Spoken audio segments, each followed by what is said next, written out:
Forgot about that.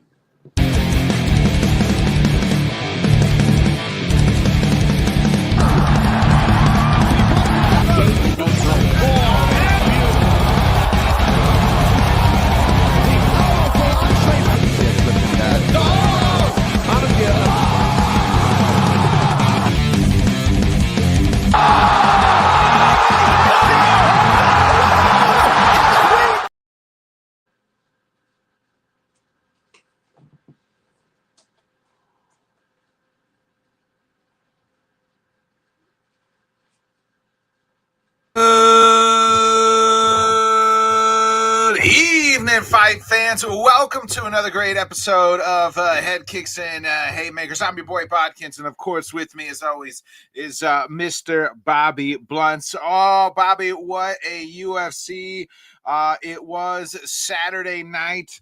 I mean, I thought we were going to get just maybe the fastest card of all time until we got to the main and co-main.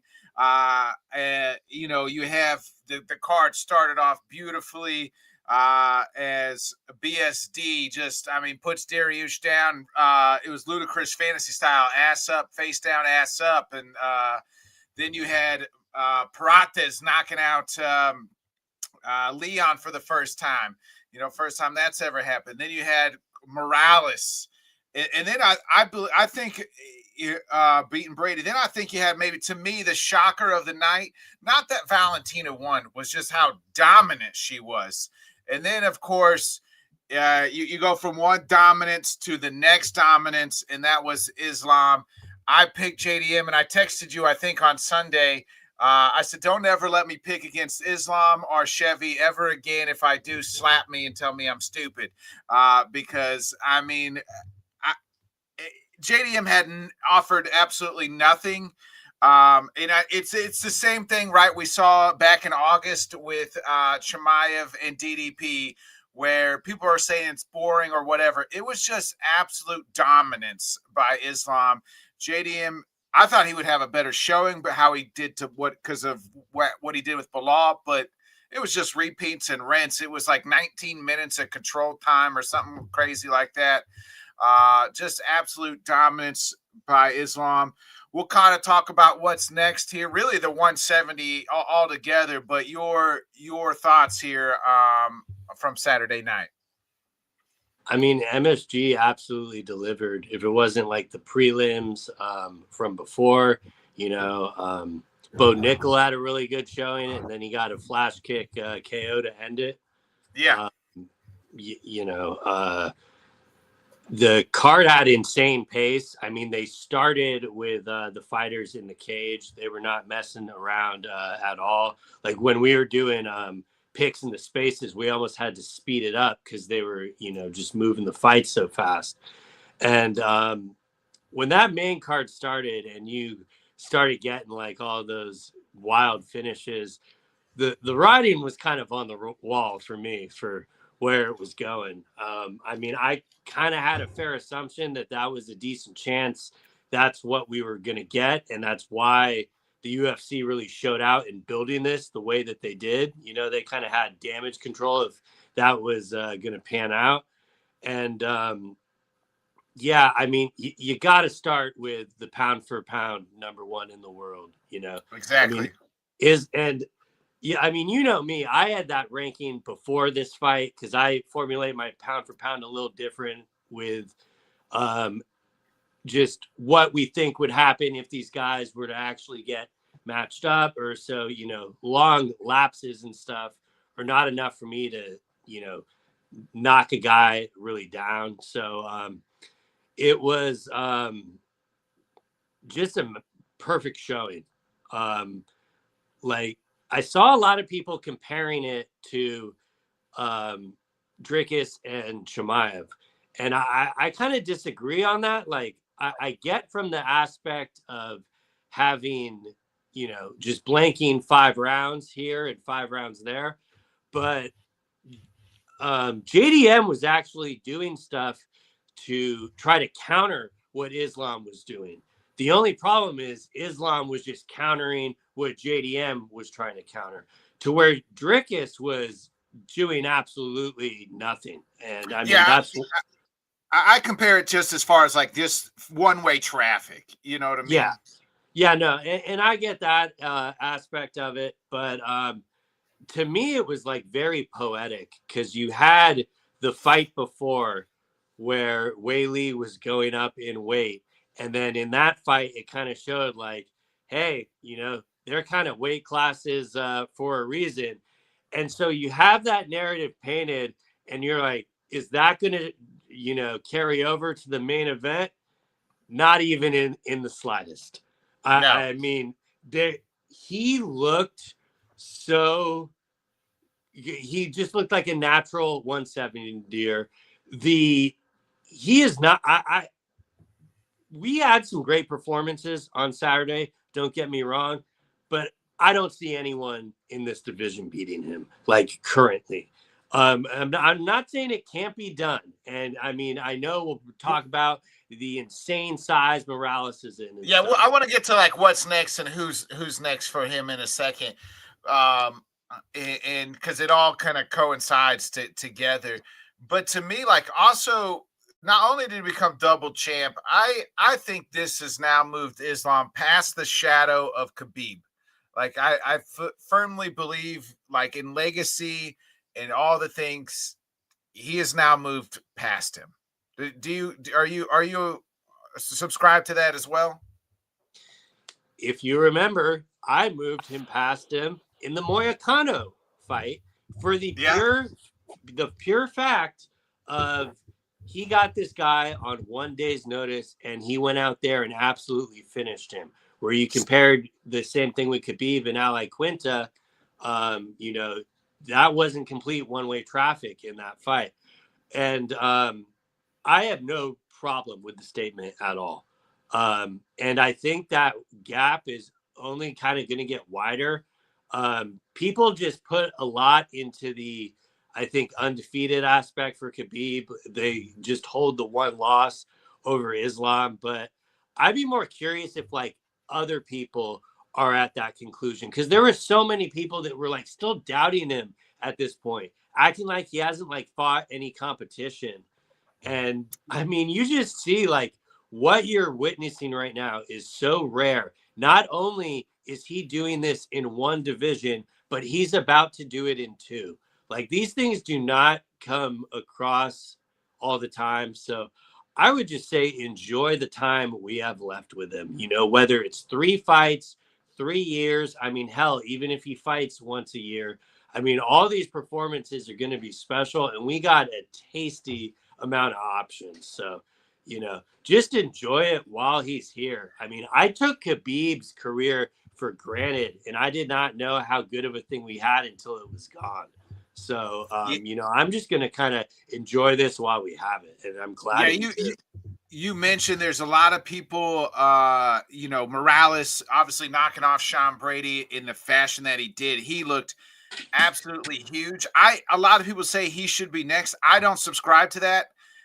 Just for the simple fact that he's 26 years old.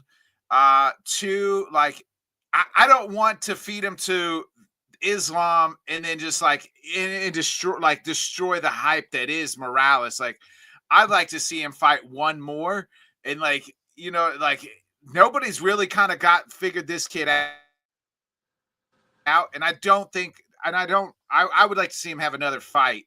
I think if Ian Gary if wins this Saturday, I think that to me I think that's the best person who really actually I thought Sean Brady would be the best, but Sean Brady is going to need to do some work now as far as like who could actually beat Islam. And I hate to say it because I don't agree that he should be next, but Bobby, I think Kamaru Usman would actually be the toughest challenge for him out of anybody. There is almost no denying that. Not counting Shavkat, but so if I had to rank the 4 people that I think would be his toughest challenge, I think I would probably put Shavkat 1, but I don't want to give him the title shot next. I think I would like to see him come off an injury and kind of get a warm up fight. Not saying that any of these guys are warm up fights, but I think Ian, and I think Kamaru, and then Sean Brady are all right there. I really think that Kamaru Usman. I am not subscribing to the notion that he should be next. I subscribe to the fact that I think he gives the toughest challenge of the able contenders right now. Yeah, it's pretty ironic, but it's kind of exactly where we're at. Because when I just said, like, I don't know who's beating him in this division, you know, I completely agree with you with Morales. I have no problem saying that he's earned it and giving it to him. However, with how young he is, like, I would just say why. Like, yeah, that's my thing. Why? Just why? What if give he's him going to go one in there and more? then, yes, I really want him in Pratis. Sign me up for that. Like, sign me up for that bloodbath. Yeah, and especially with how heavy it is at the top, I really like that idea because I don't like the aspect of, none of these guys are really going to be waiting. They're going to have to be fighting. I mean, look at Brady, he made the decision, like, if I want to have a fight, I'm pretty much going to get iced out for the end of the year or I got to take a fight. So, we'll get into Carlos later, but his pitch of I am the easier fight because I don't wrestle, I just, I get the joke behind it, but I mean, why would he even like entertain that for like that aspect alone? Though I do not think Usman deserves it, I would say he stands a hell of a better chance. I think he stands the best chance. I really do. I subscribe to. He does not deserve it. He does not deserve it. But Bobby, we both know he's next, right? We both know they're going to give him the title shot. They were laying the propaganda pretty heavily afterwards. This is going to be John Jones versus Stipe all over again. They went, but see, that's kind of the thing I take issue with, because I understand what people mean by being upset by it being held out, but I do think Kamaru would have a lot more to offer than like Stipe would have to Jones. I agree. I just mean like they're just going to give it to him instead of possibly the rightful person or one of these up and comers. I could see it either way, because a lot of it really does come down to what happened on this Saturday, but you could tell that like Hunter Campbell is extremely high on Morales. And I think they like the aspect of being able, because, he's still undefeated and stuff. But then, I mean, to me, because of like Usman getting the possibility of getting the title shot, that's why I'm kind of fine with just being like, just give it to Shavkat. I mean, that is legitimately the fight I want to see, is Islam versus Shavkat.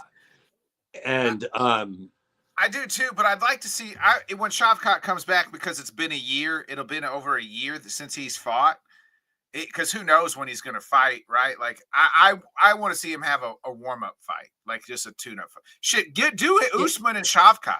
But like the problem with that is like, that's exactly it. And like, I don't think that was Sean Brady's mindset in the warm up aspect. He just wanted the fight, but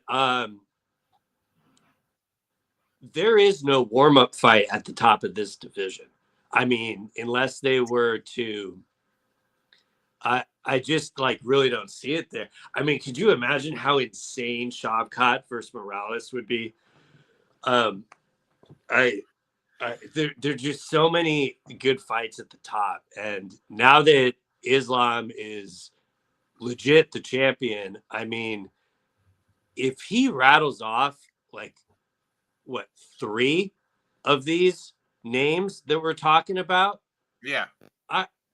he's got a pretty good argument for just straight up like GOAT status. Like, if you're able to pull off that many wins against these like young up and coming contenders, because everyone's whole thing against him was always trying to hold it over his head that he was at 155.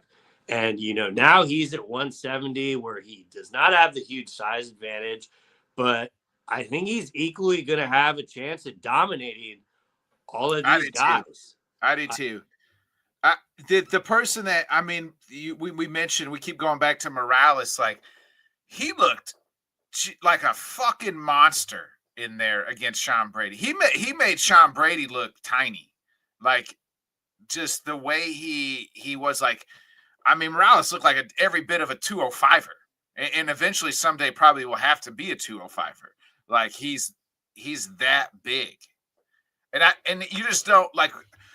I think the reason I don't want to throw him in there yet is maybe it's just on me because the mystery of Morales, like we haven't seen him enough, right? He hasn't been in these high profile spots, and the two spots that he has been in, the headline against Burns starched him, and then here he is in this high profile spot against Brady.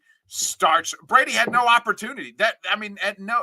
Morales just went in there. Brady couldn't even do a shoot, couldn't even get close enough to shoot on him to take him down, but right, because that's what we thought he needed to do to win. That was the path to victory.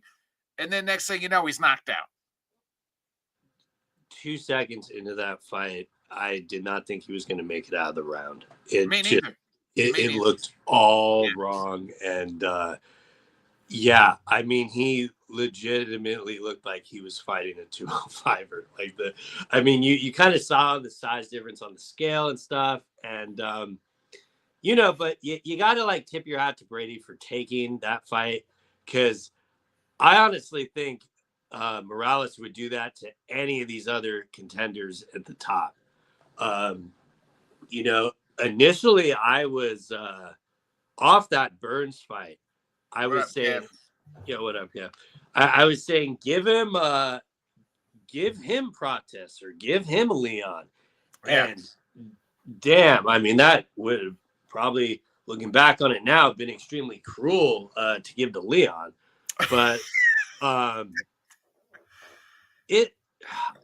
don't know, man. Like that, he's another one that he's so young, and you could definitely. Is there a scenario where, like, let's say they match him up with Usman or something? Like, could we still see a humbling, kind of like Usman did to Buckley? I don't know. Like, Morales has that judo background, and like, even though Brady did not attempt really any shooting or anything, that's just a hell of a name to almost put that like to rest. But at the same time, we're talking about like the contenders that he'd be fighting. With Islam, it's a completely different ball game, and that's why I'm like, give him one more, give him two more. But I mean, he's pretty much almost going to be undeniable for a title shot if he wins another fight, because he's like already there. I'd like to see him give him one more. I like I said, I really think if Ian Gary wins on Saturday, and we'll talk about this Saturday, later on in the show.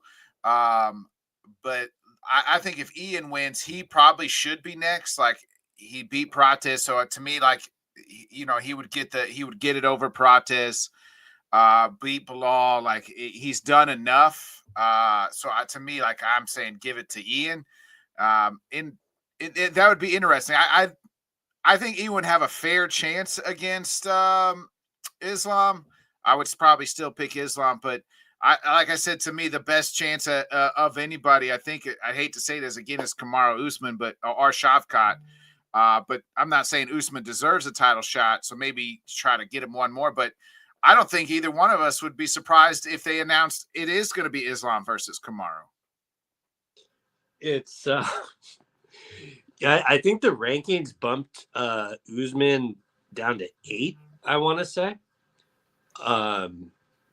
And it is kind of cool to see these young guys kind of, switching out the top and swapping with new guard and stuff. But I mean, to me, that's why I'm so excited that Islam is at 170, because you got this just laundry list of killers, and you could just match them up with every one of them. And that's, to me, I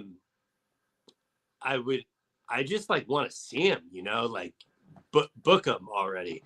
And we've seen so many times to where, like, would I be shocked if they went with Usman? Not at all. But you do kind of wonder, like, what would Islam want? Like, if they actually, and I mean, what does Islam want? Like, not what does Ali want? It's quite clear what Ali wants.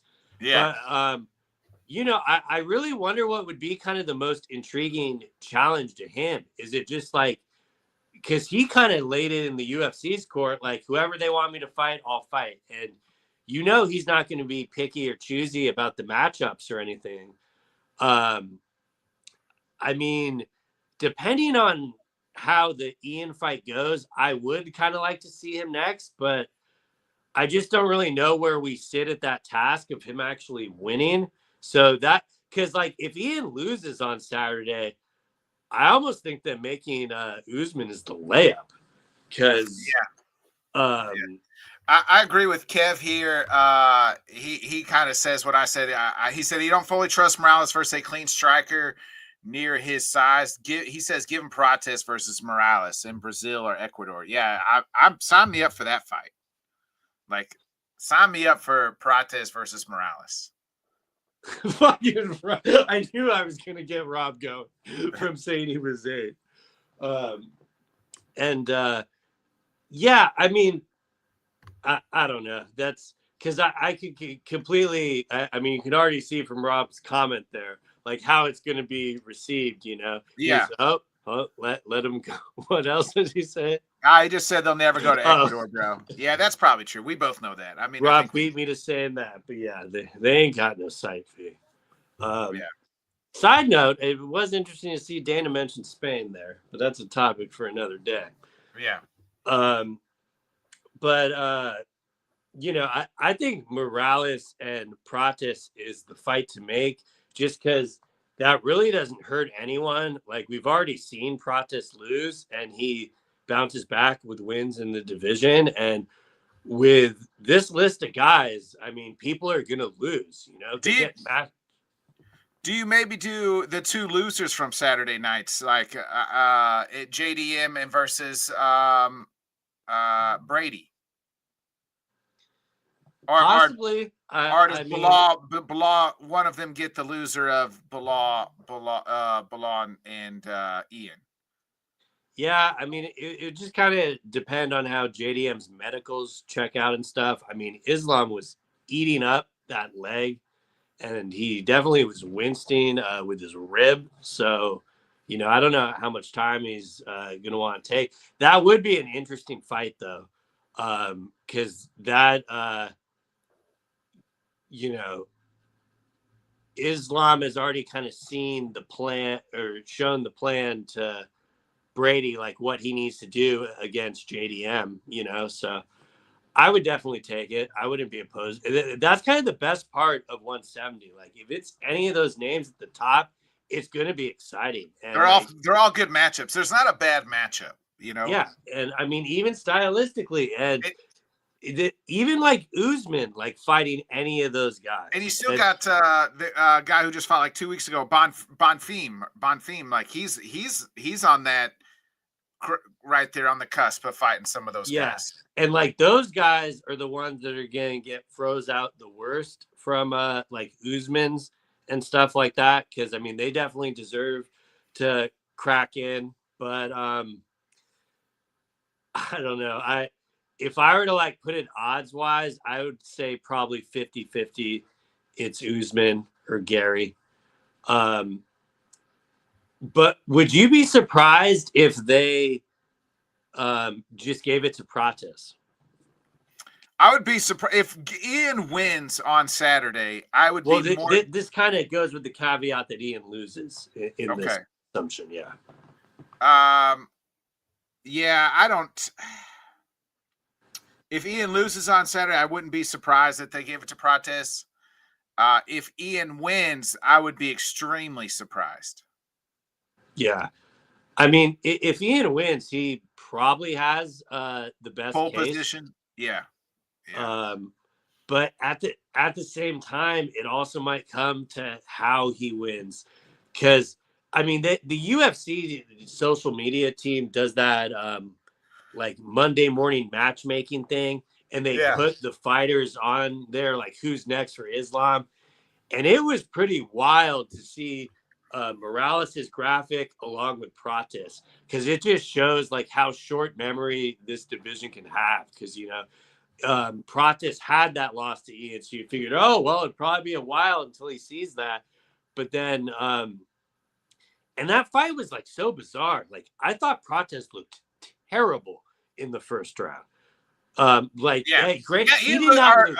Leon looked good. Yeah, Leon looked like, yeah. Pratis did not look worried or bothered at all, but he kind of had the energy of, okay, I'm just going to wait for time to expire and not really attempt to get up or anything like that.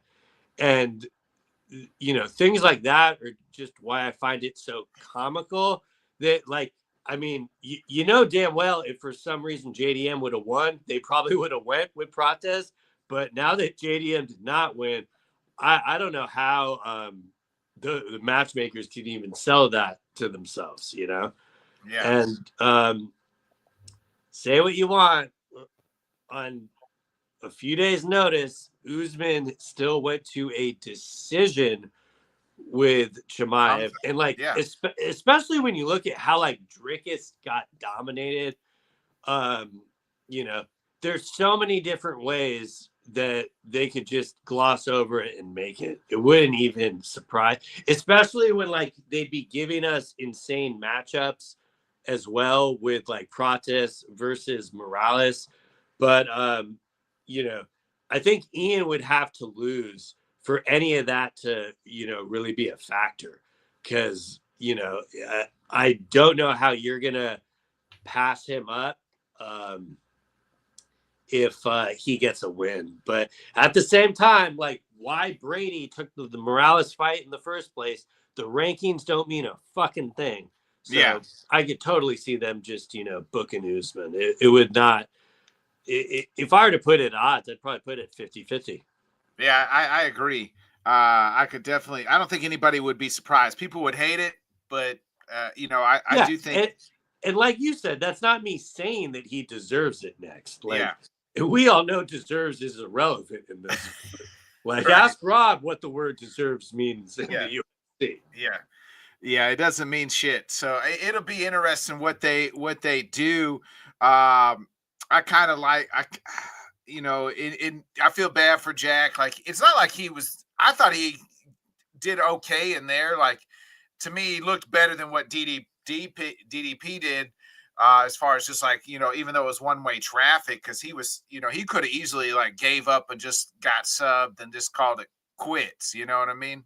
Is it crazy for me to say I think Jack looked a lot better in there than a lot of these contenders would look? Because that's currently where I'm at with what I saw on Saturday. So,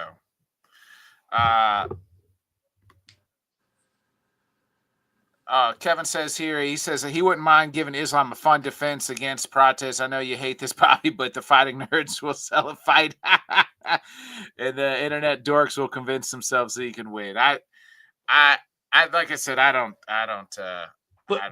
Okay, so here, I'll fanboy this for Kev. Like, I'll put on my fighting nerds glasses and tell you how you're going to sell this. Okay, you can sell the fact that Pratis was dominated on the ground for a round, and then round 2 starts on the feet, and he got the knockout. So, I mean, you can put that same like caveat that would happen with Islam, but I mean, we know what the difference is. Like, Islam does not make those mistakes. I mean, it was a straight shot down the pipe right at Leon's freaking face. The way Leon fell and the way his mouth guard was, it looked like he was smiling. Like, just. That's going to be a meme forever. I feel really bad for it. And then, like, I saw another thing. It's kind of wild. It was like following where the KO has gone since Masvidal kneed Ben Askren, because you had that moment, and then Masvidal had that moment when Usman put him down, and then Usman had that moment when Leon put him down, and now Leon has that same Leon moment, has that moment. So like, is that what we're gonna see with Morales versus Prates? Or I mean, but like, full caveat: how crazy would it be if Islam is the one that did, like, he puts Prates down, like with a strike like that? That would be wild. That would be wild. I do think like Islam's striking kind of got discredited with how grappling heavy it was, because I mean he was really throwing Jack off on a lot of stuff, and I think that's why he looked so frustrated. I mean, other than obviously having no answers for the defense there, but I do think that's like what the difference that Craig Jones made in that camp, and that is like the best thing that they could have hoped for, is he would not get submitted. And I don't know if I can say the same for other matchups that we have in the division there. Agreed. I want to get your thoughts real quick. I want to back up to the co-main event. Valentina has slated herself as the pound for pound best female in the world. To pretty much Mount Rushmore GOAT status to me as well. She said she'll take on anybody. Like, Amanda, she's like, if Amanda wants to come down, come on down. Anybody. I think she was on Ariel and even said Kayla, but we both know Kayla can't. She barely makes 135. James definitely ain't making 125. Your thoughts? And to me, I think Weili just goes back down and smacks around Mackenzie Dern and gets her belt back. This was such a domination that by the end of the 5th round, I was convinced that Mackenzie Dern has a chance against Weili. Like that is how like much Valentina dominated her. She made her look like an unranked contender, and this was pound for pound 1 versus 2. Yeah. And I know a lot of people were equally like upset with the boring factor. To me, it was just like shocking because after that first round, you're like, okay, this is going to be like this for another 5 rounds, probably. Yeah. Like, yeah. You didn't see like and you knew when they would go to the corner and her coaches are talking to her, you knew they had no answer. Yeah. Which is so like kind of rare for John Wood, like he kind of has always like had an answer. Like you saw it, in the Umar fight when they bounced back after losing the first 2 rounds. Yeah. But this was just, she threw, the size was just so noticeable. And, she threw that one like spinning back elbow, and, there was a lot of clinching. And then once she realized that she could just take her down and impose her will, that was quite a bit of rinse and repeat. And it was just baffling to see, because you would figure like at best it would you would at least have a round or so for Weili in a match like this, like even if Valentina was like dominating the one-way traffic. And I mean, like Rob said, weight classes for a reason. This is kind of the reason this was never on my like high Mount Rushmore of we absolutely need to see this.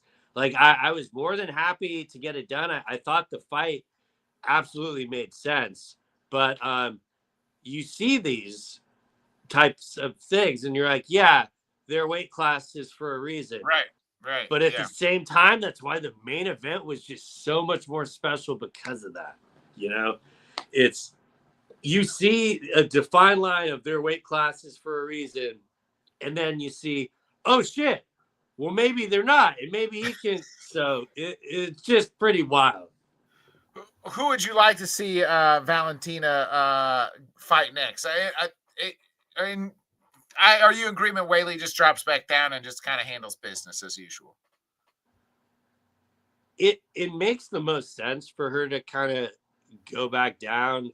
I never got a sense that she was going up because she no longer could make the weight. It wasn't like, Islam scenario. So it probably makes the most sense for her to go back down. Who I would want for Valentina next would be who I wanted for her in the first place, which would definitely be Silva. I love that they panned to her in the crowd. For me, that's the most intriguing because, after the Ferrot fight, that was kind of the one I was intrigued by. Like, okay, she definitely held her own there, but there's still kind of some question marks in that matchup, even though I'd probably still favor Valentina. That's kind of what I'd prefer to have next. And, you got to feel for Mackenzie Dern, but at the same time, that doesn't what we saw on Saturday night makes that fight so much more digestible for me to see that, she just got 50-45 by trying to go up. And, but, I don't think Wei Li is in any hurry to make that decision. Yeah, it didn't seem like she was kind of non-committal. Yeah, it wouldn't shock me at all if Dern gets booked before Wei Li makes that decision, depending on what they need. Yeah, Rob, I agree. He says Wei Li earned his opportunity in all fairness, but it wasn't good at all. Yeah. Too quick. I think that Uncle Benny, Dale Dariush, and Leon, I think it's time to put the gloves down and call it quits. For Leon, too? Yeah. He's on a 3-fight skid. Yeah, I mean, he's on a 3-fight skid, but like fighting guys at the top and stuff. He just got knocked out brutally. Yeah, he did, but he also did win that first round. But yeah, getting put down. I agree on Uncle Benil.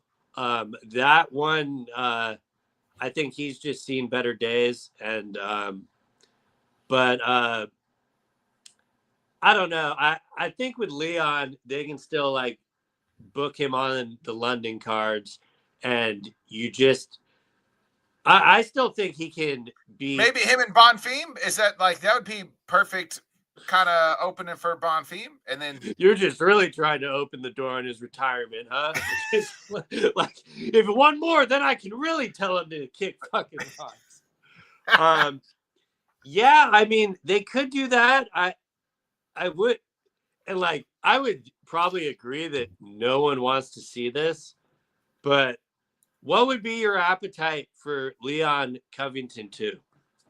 Zero. The same appetite I had. I knew it when I was framing the question, but I figured I'd ask. The same appetite I had for Leon Colby Covington 1. 0. Yeah, but I mean, I guess that's kind of more my argument is, give him like fucking Kevin Holland or something, like. Can we match him up there instead of young, up and coming? Let's get a win to build off your name. And I feel like a moron even framing it like this because Rob's probably typing in the comments right now. We know how the UFC works. They're a build off your name. But, yeah, can we give him one back? I guess it's just asking too much. So I'm looking at Tapology. They got Rocky at 10 and somehow Ian Gary at 11, which is wild. And they got Bonfim at 13. So I think Bonfim and Leon would be the perfect fight. If the UFC puts that in the Apex, they're so mentally ill. You do it in London. Let it. I mean, that's a little bit more of probably a throw to Leon, to do it there. That might make it a little more intriguing for him to, take the matchup. Who's at 15 at welterweight? I can't even pronounce the guy. The Gladiator, Renat who just took out Mike Holland? Mike Malott? Yeah. That's who you give to Leon. Give him that cheating fucking Canadian Mike Malott.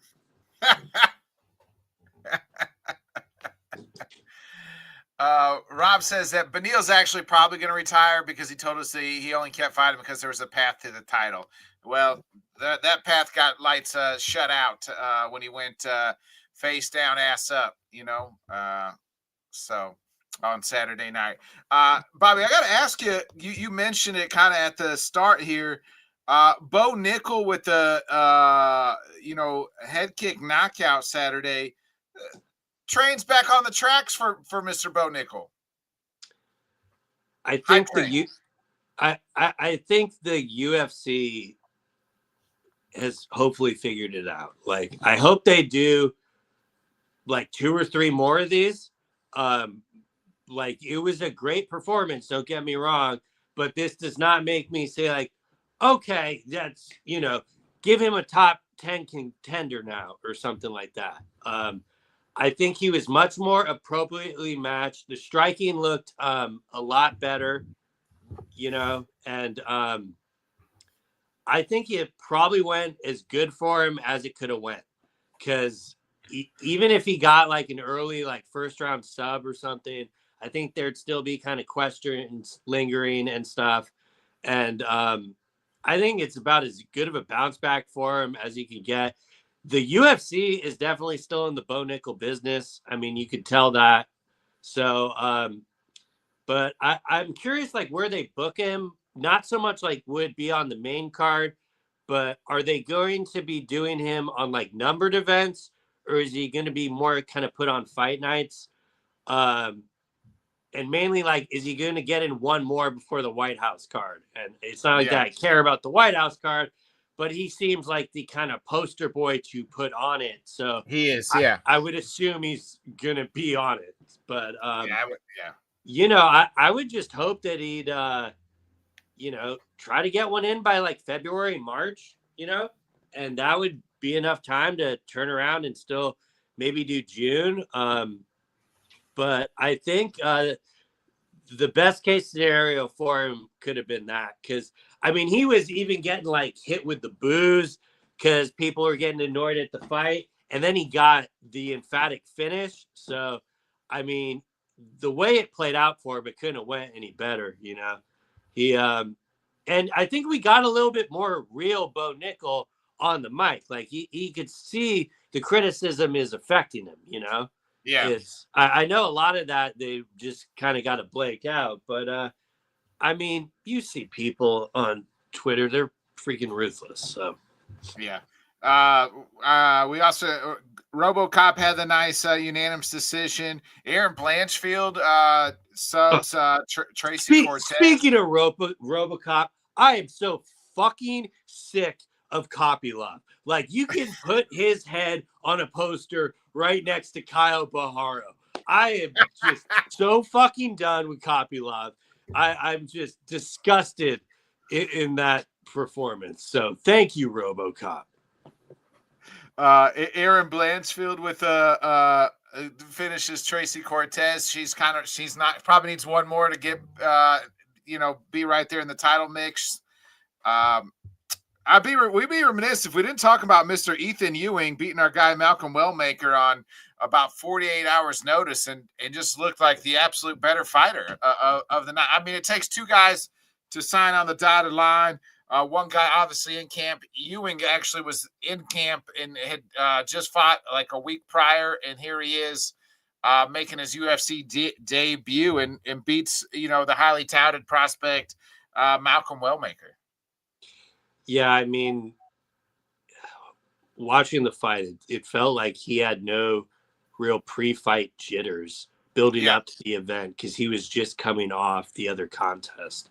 And, it was a huge switch up for Wellmaker, too, because, I mean, Wellmaker was pretty appropriately ranked. I mean, that fight was more or less pick 'em. And then, obviously, with the last-minute booking, he was a heavy favorite. But, I mean, after we saw that first round, we're like, holy shit, he definitely looks serious. And this just got extremely interesting. And definitely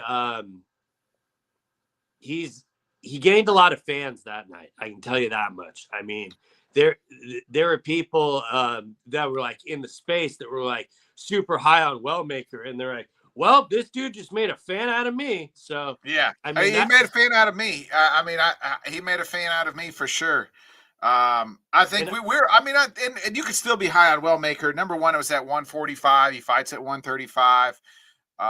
You know, it's tough to take on anybody, no matter who you are, in 48 hours notice. You know. yeah, and I mean he stayed on the card, and that is such a switch up. A lot of the times, it goes the other way, and you can kind of see the other guy took it at last minute notice. But it was kind of a different scenario because this dude literally just fought, you know. So I mean, he was in shape, and I mean, definitely like in the middle of the rounds, it almost looked like Wellmaker was the one taking it on short notice. Like he was looking, you know, pretty tired and labored and stuff. It And just looked like he was looking for that big shot, and then just it never landed, never could find it. yeah, and he was like doing like really nothing to set that big shot up. And once he got through one round like that, it kind of just seemed like it was on autopilot. I can't remember the judges scoring. Was it split or was it a 30-27? Because I can kind of see it either way there. I think it was 30-27 to me. Let me I have it actually pulled up. It just says unanimous decision, so yeah. Mm-hmm. So Yeah, and yeah, it was somebody had it, two judges had it 28-29. One judge had it 27-30. I had it 27-30, really. well, especially like when you compare it to, I don't know if it was the fight before or the fight after, but Chimaev's boy that was on the card. I think it was like the fight before. He was acting like he was like way too cool for school. Like he was like acting like he was just better than his opponent. And I mean, he dropped around. He just was looking extremely unserious. And it's like, okay, is he going to get it going? You know?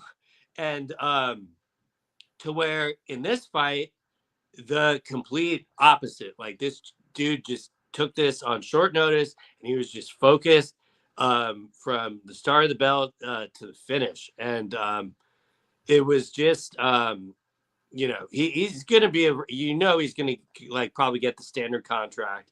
And, you know, hopefully we'll see him more in the future. And I don't think, you know, it's a blemish for Wellmaker, but I don't think you can really knock his stock for this. I mean, they're still going to match him up appropriately. And if anything, this will probably be a good learning moment for him to kind of go back and work on some stuff. Yeah, agreed. Kyle Dukakis, he's been out, but he's subbed Gerald Mershark. You know, obviously that's always tough to do. As we know, Gerald's a great grounds on the ground. That kind of summed up, you know, last Saturday, UFC 322, I think it was. Yeah.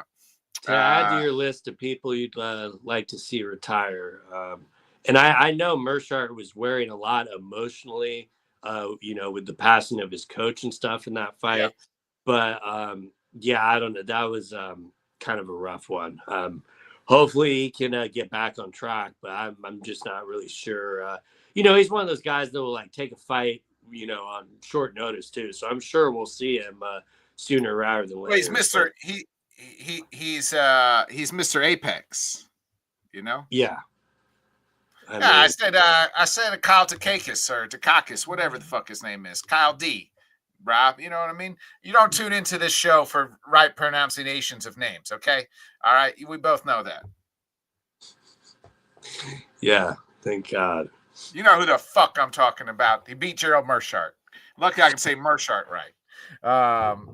Anyway, we get to move to this Saturday. We kind of been talking about the co-main quite a bit in between Bilal and Ian Gary. Ian's actually the favorite at minus 270, and but this card I find that wild.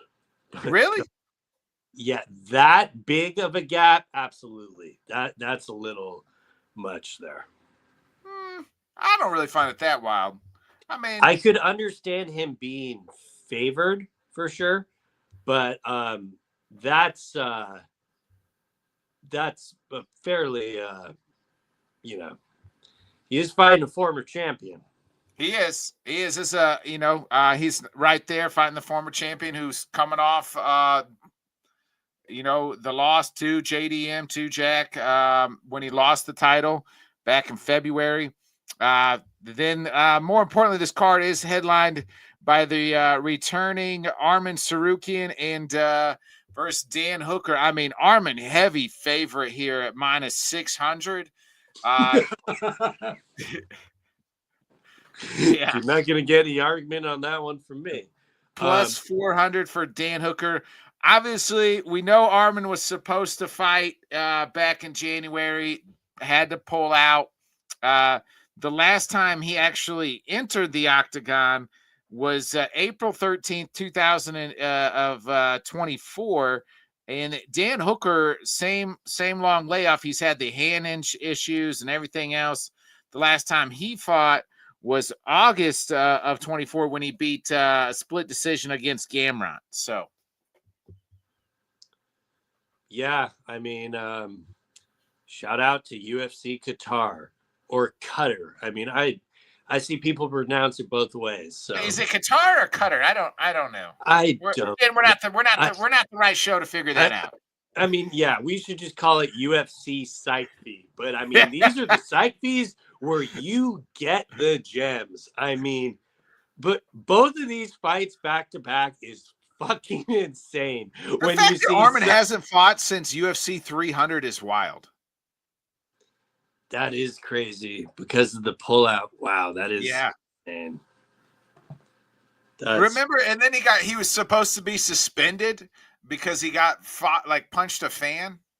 I think he did get suspended. Yeah, that's what I mean. Yeah. But then he was gonna reduce the suspension, but because his fight, he was gonna get booked for the title, the suspension was passed when the fight wasn't passed when he was gonna be suspended.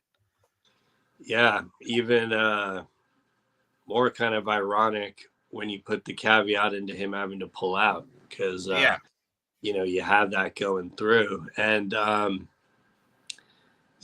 mean this I love this card for the record. I mean, they got Orta Bio on the main card.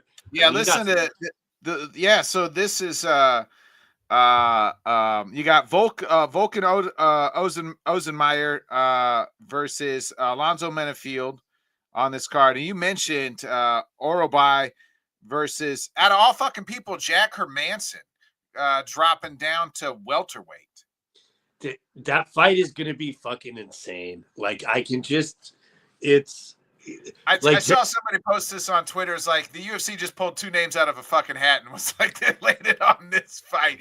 It is the most random ass matchmaking. I don't care what you say, Bobby.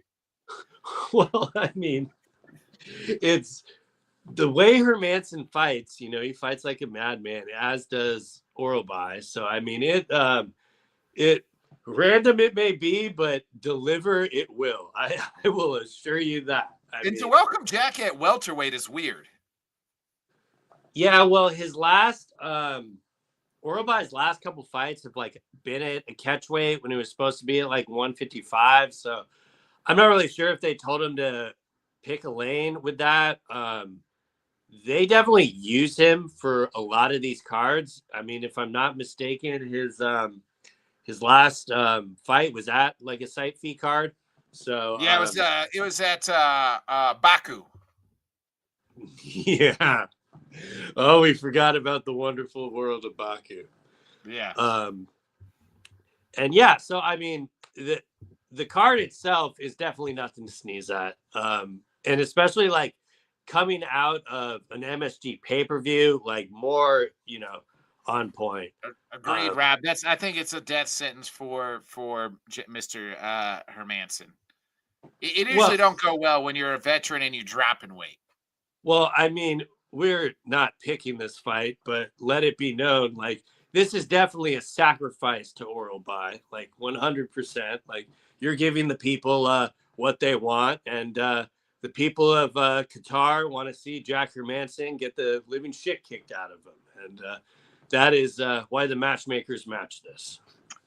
You also have the return of Horiguchi coming back as well. Yeah. See people flipping out where he's placed on the card. That's he's opening on the main event. On the main card. Yeah. Mm-hmm. Yeah, I mean it. Slight dog at plus 165 for Horiguchi as well. Yeah, and I mean it's going to be midday, so you don't got to waste your entire day waiting for the fight. So that's always a plus. And I mean, as far as pick wise, you want to pick the main and the co-main. Yeah. Also, also to kind of round out the card, a big fight in the heavyweight. You got Sergey Spivak versus is it Shamil Gaziev? Yeah, if you want to call that a big fight, it is. Any fight we only got 30 heavyweights, Bobby. Every fight in the heavyweight division's big. That is a fight that Rob would slander, and I would have very little pushback on that one. But yeah, I mean, it. All jokes aside, stylistically that should work, and get the heavyweights rolling. So why not? And the polar bear can shock you just when you think you're counting him out. He can always pull out a win. And we also have Toporia's brother on the card as well, Alexandre. Yeah. And I'm keep an eye out for this stuff because he's on the card, and then a couple of Patty's boys are on the card, and I believe Patty is going to be there. I know Armin and Ilya have already crossed paths, so I've kind of been, keeping the eye on some stuff. I don't think anyone will be pulling any bullshit water bottle throwing in, lovely Qatar or Qatar. I think, everything will be nothing. Wasn't the World Cup supposed to be there like a while back? Really? Yeah, I think so. Wouldn't shock me. But it something happened and they couldn't do it. But nonetheless. Yeah, well, the UFC will happily take that site fee money. Yeah, let's pick the main and co-main here. We'll start with the co-main. Like I said, it is Ian Gary, 16-1. That one loss to Shavkat. Ian's last fight back in April when he beat Carlos Prates. Like that, doesn't that seem so long ago now?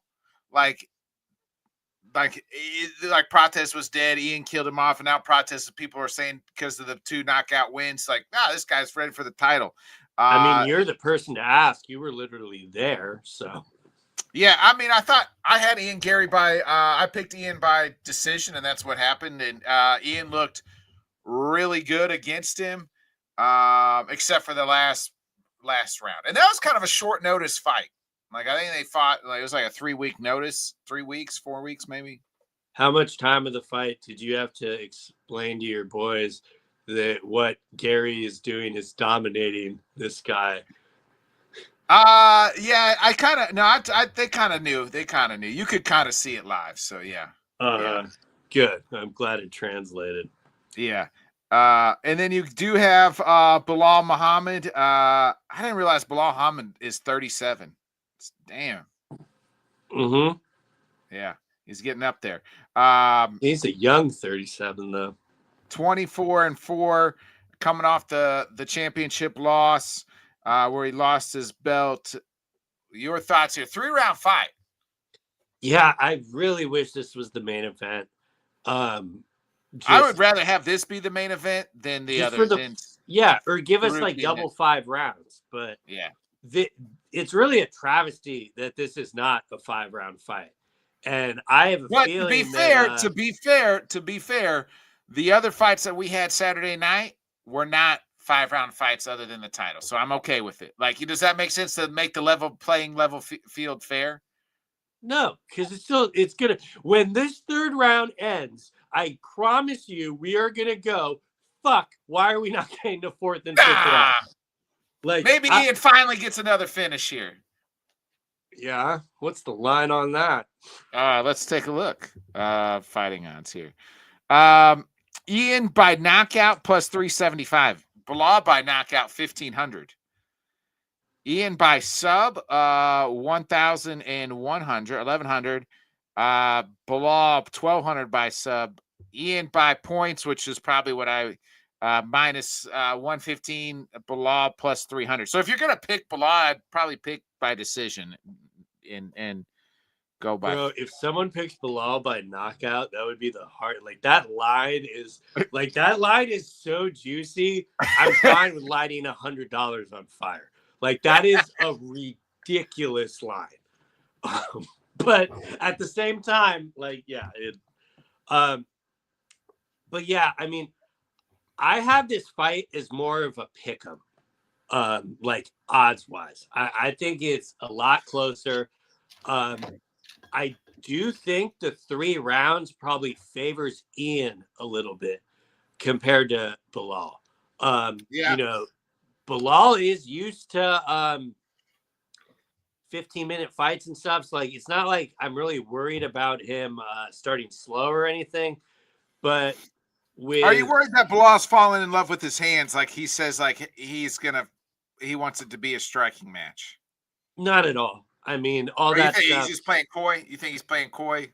Yeah, I mean, people are like losing their mind in the JDM fight about him like not shooting and stuff. Like when you actually go back and watch it, like he was attempting a lot of shot. Like Jack just avoided it, and Yeah. people kind of chalked that up to, oh well, Bilal just like abandoned his game plan, and I just really did not see that at the time. I still don't, and you know, there is going to be some amount of striking in this fight, though. I mean, especially like with their 2 styles and stuff. And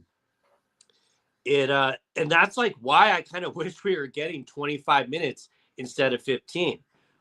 Like it would not shock me at all if the first round is kind of more of a feel out round. You know, I don't expect either guy to really push any pressure early. So I don't know. It's a tough one for me to call, but I definitely see avenues of Ian winning the fight. I just found the odds of it initially very shocking. I thought Ian would be like maybe a minus 165 or something like that. Yeah. And I mean, this is emphatic, like, you know, 2-1 higher, money growing. Now, I mean, how much of those lines are inflated by, you know, people, you know, there are not a lot of people that like Bilal, but Ian Gary is the young, up and coming prospect. So, I mean, it makes sense that like money would be kind of shooting in on him there. But though maybe the Ian, fact that people just saw like his last outing was a guy who just coming off 2 knockout wins. You know what I mean? Like, yeah, exactly. But you know where Ian struggled with, you know, people might forget this with how Ian talked, but Ian lost the Shavkat fight. yeah. You know, and I do think Bilal the last round though was good. Yeah, no, absolutely, and that is no one has ever had that much success against Shavkat, so it's definitely a, you know, performance to be proud of. But I don't know. I think on full notice in camp and stuff, I just think Bilal figures out a way to get it done in the 15 minutes. But game plan wise, with like how Machado game plans, and same thing with how Bilal game plans, I'm really excited for this fight either way. I think it's absolutely going to be a treat. And I will say the winner of this, I think, should be fighting Islam next. Even if Bilal wins, you think Bilal, he's going to fight his buddy Islam? I would have much more of an appetite to see that than a lot of the other fights. Okay. So you picking Bilal? Yeah, I think I got to. Though I acknowledge that, like Ian, I mean, he's obviously the favorite in this, and you know he probably has the reach advantage. He's probably, you know, I would think he's going to try to use his size to kind of hold Bilal up. against the fence and, win slightly on the striking exchanges. But, if Ian wins, I would assume Ian is able to point him out in a decision. But I think Bilal can get 2 out of the 3 rounds. I'm going the opposite here. Every time I pick Bilal to lose, he usually wins. So this probably is going to favor you every time. The one time I picked him to win was against JDM, and that hurt my soul. And he lost, so that was great. My soul was kind of happy. I'm the best biggest Bilal fan that there is out there. How much better would it have felt if you pulled the dog mask on for the JDM moment instead of begrudgingly picking Bilal? It would have felt better. It would have felt better. It would have felt better, Bobby. But this time I'm picking Ian. I think Ian by decision. I think I've always thought Ian was really good, and I still think he's really good. I think he's a very elite fighter. I think he's one of the smartest fighters out there because every time out there, he's just kind of changes how he approaches it to whoever he's fighting. So I think that, the wrestling, like he'll be able to defend the wrestling and can also wrestle a little bit himself. I think the Jeff Neal fighter, he was just kind of really trying to take somebody down. Yeah, I'm going Ian Machado Gary, baby. I think he kind of gets it done. Does it not seem so long ago that everybody wanted him and Colby, and now it's just we're so far removed from all that? I honestly think the only one that wanted that was Ian Gary. I don't know anyone that was even asking for it at the time. Because at that point, he had just been, so inactive. So, but yeah, no, definitely far removed. And I agree with everything you say. Though I'm not picking him, he is very good. Game plan is top notch. He's well-rounded everywhere. So, he definitely has all the tools to get it done. Don't let me not picking him discredit his body of work at all. I mean, if he wins, I think we're both probably going to the same route in this main event. Unfortunately, I will be picking against who I want to win. But your thoughts here on Sarukian and Dan Hooker? I mean, you kind of led with the line being -600. Yeah. And, it's so bizarre because Dan Hooker is that one crazy motherfucker that actually could cash that ticket. Because even if he's having no success in the early rounds, I mean, there's clips of him in between where, he's bleeding and they're trying to, he's just happy to be fighting and stuff. So he's always going to have that, crazy fighting spirit where you can never count him out.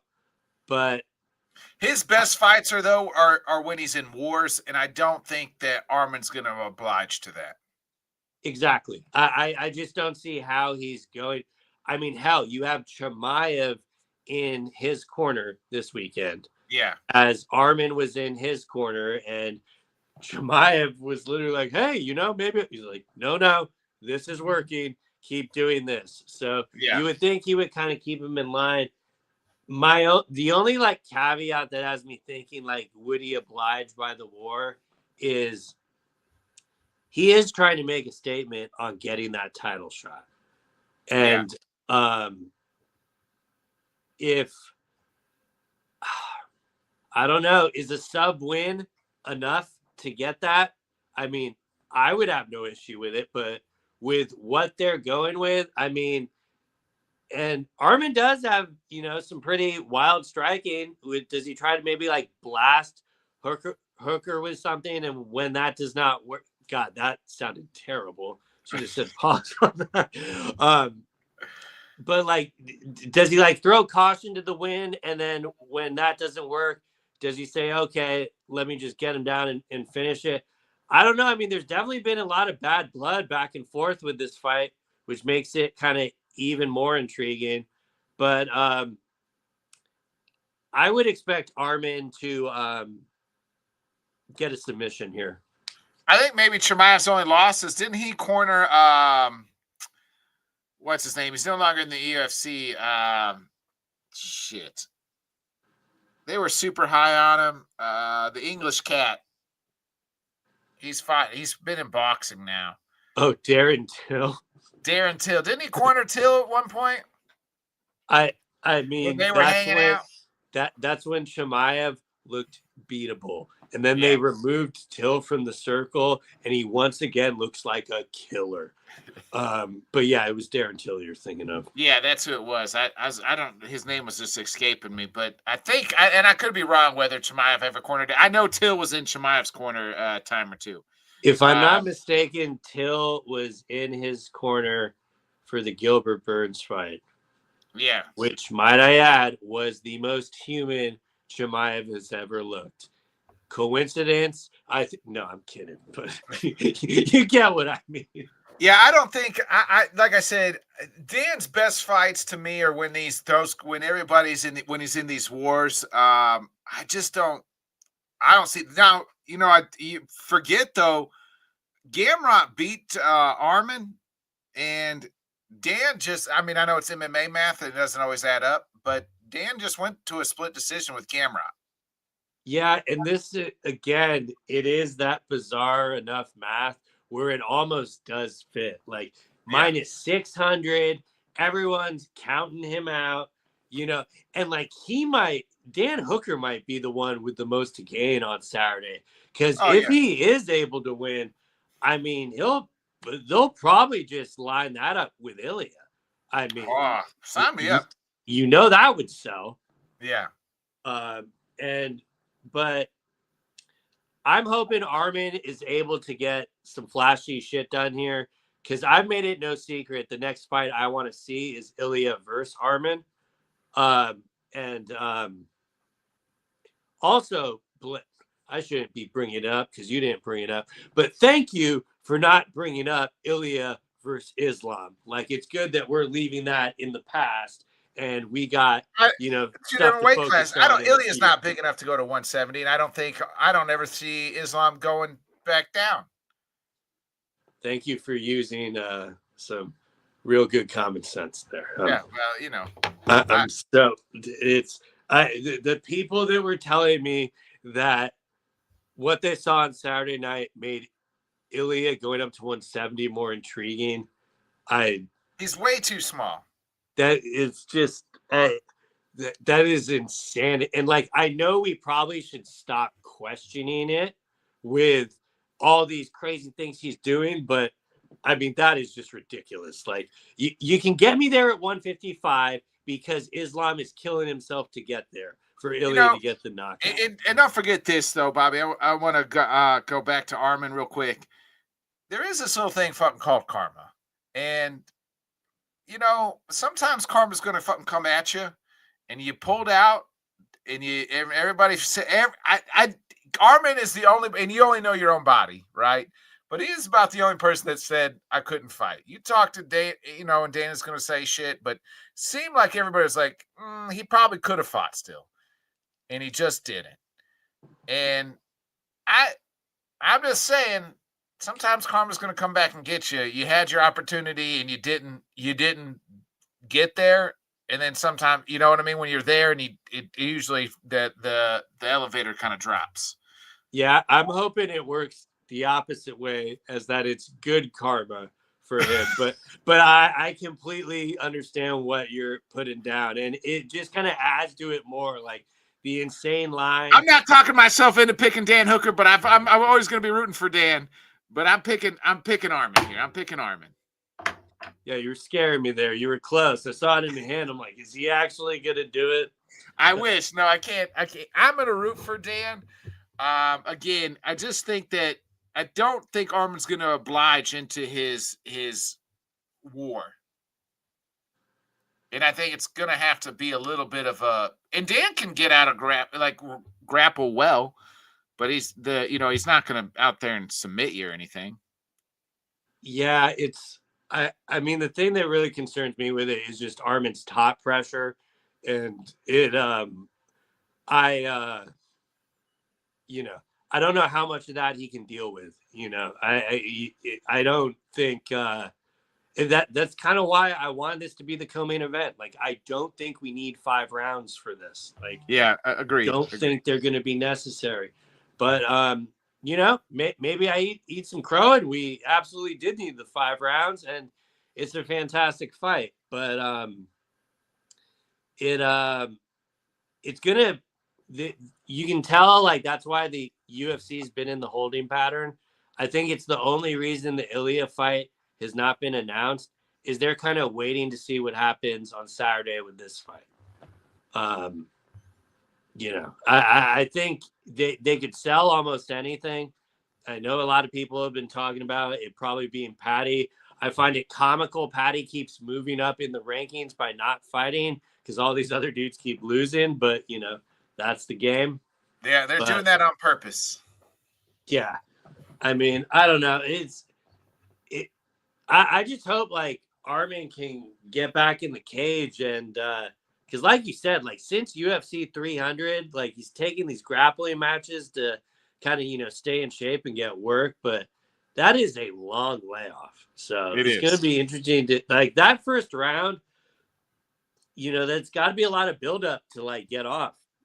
Like, waiting on the fact that it like UFC 300 almost seems like 2 years ago.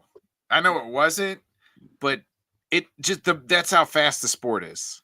Yeah, it might as well have been 2 years ago in my mind with all the damn apexes. So. Yeah, I mean, I feel like Charles Oliveira's fought like 5 times since then. Yeah, and I mean, so I know we're, like, getting off topic here, but, like, that's why I'm still leaving the light on for Leon, because we literally just saw Charles visit God and then come back and get a win versus Gamrot. And yeah, granted, Charles wasn't on a 3-fight losing streak. Like, it's just getting worse for Leon. Yeah, I know. And like it's weird because, like, I've never been a Leon guy. Like, I was introduced to this podcast picking against Leon in the Bilal Muhammad title fight. But ever since he's lost, I keep trying to get him back there. It just doesn't seem to be working. I like Leon's story. Obviously, the headshot bang and all that, but I think it's done. And we're done. We're done for tonight, Bobby. Any final thoughts before we get out of here? No, I think that just about covers it. We already talked about the travesty last week, so no reason to rehash Thanks, Rob. any of that. Thank you, Rob. And enjoy those midday fights. Those are going to slap. Yeah. Enjoy the fights, and we'll be back next week, 8 o'clock Central, 9 Eastern. Actually, you're all right to do a show next Wednesday. I know it's the day before Thanksgiving. I can't think of any reason why I wouldn't be. All right, well, we'll talk about it. Maybe we'll be back. Maybe we won't be. We don't know. I know I'll be available. So, but it'll be up to Mr. Blunt's here if he ain't got shit going on, and maybe we'll take the week off, enjoy the Thanksgiving. No, I have a feeling there's going to be a lot I'm going to want to talk about with the results of these fights. So we'll figure out a way to make it work. And fuck the Cowboys. That's what I forgot. That's what I wanted to say. So okay. Thank you for reminding me. Yeah, I don't give a damn about your ass trade, Jerry. You were playing the Raiders, their ass. Fuck the Cowboys. All right. Be a friend, tell a friend, folks. We'll probably be back next Wednesday, 8 o'clock Central, 9 Eastern. We'll see you then.